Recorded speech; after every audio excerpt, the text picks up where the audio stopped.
September महिन्यात अतिवृष्टीने शेतकऱ्यांचे लाखो हेक्टर पिके नष्ट झाली। तब्बल 83 लाख शेतकऱ्यांचे नुकसान झाले। पण आता सरकारने मदतीचा निर्णय घेतला आहे आणि ही मदत थेट शेतकऱ्यांच्या खात्यावर पोहोचणार आहे। नमस्कार मंडळी, मी कृतिका आणि तुम्ही बघत आहात ट्रेंडी गप्पा। आज आपण बोलणार आहोत सप्टेंबर महिन्यात महाराष्ट्रातील शेतकऱ्यांवर आलेल्या अतिवृष्टीच्या तडाख्याबद्दल आणि राज्य सरकारचा 7098 कोटी रुपयांच्या नुकसान भरपाई निर्णयाबद्दल। राज्यात सप्टेंबर मध्ये झालेल्या अतिवृष्टीमुळे एकूण 68,13,000 हेक्टर क्षेत्रावर पिकांचे नुकसान झाले आहे।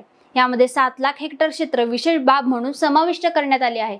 या आपत्तीमुळे 83,12,970 शेतकऱ्यांना तडाखा बसला आणि राज्य सरकारकडे 7098 कोटी 68,21,000 रुपयांच्या नुकसान भरपाई निधीची मागणी करण्यात आलेली आहे। राज्यातील महसूल, कृषी आणि ग्रामीण विकास विभागाने 17 दिवसांचा मेहनतपूर्वक पंचनामा केला। 34 जिल्ह्यांपैकी वर्धा, यवतमाळ, अमरावती, अहिल्यानगर, धुळे आणि नाशिक या 6 जिल्ह्यांमध्ये विशेष बाब म्हणून पंचनामे आधीच पूर्ण झाले होते।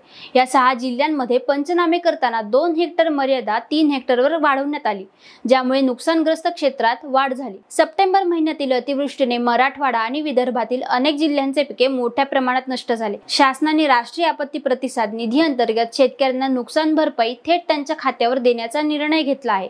यामुळे शेतकऱ्यांना आर्थिक आधार मिळेल आणि त्यांच्या नुकसान भरपाई प्रक्रियेत पारदर्शकता राहील।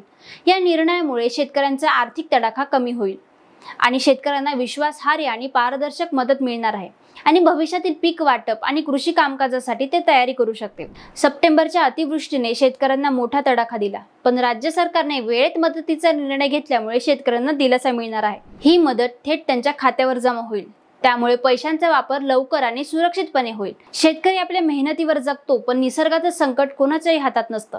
शासनाचा वेळेत मदतीचा निर्णय हा शेतकऱ्यांसाठी जीवन रक्षक आहे। तुमच्या गावातील शेतकऱ्यांना ही मदत मिळाली का? कमेंटमध्ये नक्की सांगा आणि हा व्हिडिओ आवडला असेल तर शेअर करा, ज्यामुळे अधिक शेतकरी आणि नागरिकांना संपूर्ण माहिती मिळू शकते।